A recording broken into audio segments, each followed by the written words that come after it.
ஈஸ்வரன். ஊர் வந்து மட்டத்துக்காடு, சோலையூர் பஞ்சாயத்து, கேரளா, அட்டப்பாடி.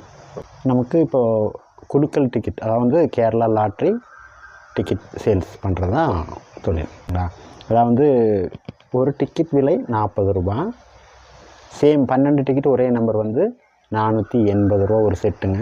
இதில் வந்து 100 ரூபா ப்ரைஸு, 500 ரூபா ப்ரைஸு, 1000, 2000, 5000, அப்போது லட்சம் அந்த மாதிரிலாம் இருக்குது. நமக்கு இது வரைக்கும் 70 லட்சம் ஃபஸ்ட் ப்ரைஸு விழுந்திருக்கு. பின்ன செகண்ட் ப்ரைஸ் 10 லட்சம் விழுந்திருக்கு. அதே மாதிரி செகண்ட் ப்ரைஸ் 10 லட்சம், 5 லட்சம் விழுந்திருக்கு. அப்புறம் 5000ங்கிறது ரெகுலராக இருந்துகிட்ருக்கும். ப்ரைஸ் இருக்குது. ஒன்லி கவர்மெண்ட் மட்டும், ஸ்டேட் கவர்மெண்ட். கவர்மெண்ட்டே நடத்தக்கூடிய. ஓகே. ப்ரைவேட்டெல்லாம் ஒன்றும் ப்ரைவேட் கிடையாதுங்க. கேரளா ஸ்டேட் கவர்மெண்டோட தான் டிக்கெட். முன்னெல்லாம் ப்ரைவேட் நடத்திட்டு இருந்தாங்களா சார்? ஆமாம், இப்போ பேன் பண்ணிட்டாங்க. பேன் பண்ணாங்க. கவர்மெண்ட்டே தான். கவர்மெண்ட். இப்போ வாங்குறவங்களுக்கு எப்படி இருந்தாலும் ஒரு ப்ரைஸ் இருக்குமா? கன்ஃபார்ம். 100 பேர் வாங்கும்போது கண்டிப்பாக 4-5 பேருக்கு சான்ஸ் இருக்குது. தமிழ்நாட்டிலேருந்து இங்கே வந்து வாங்கிட்டு போவாங்களா? அதிகமாக இல்லை, பெரும்பாலும் லோக்கல் கஸ்டமர். லோக்கல்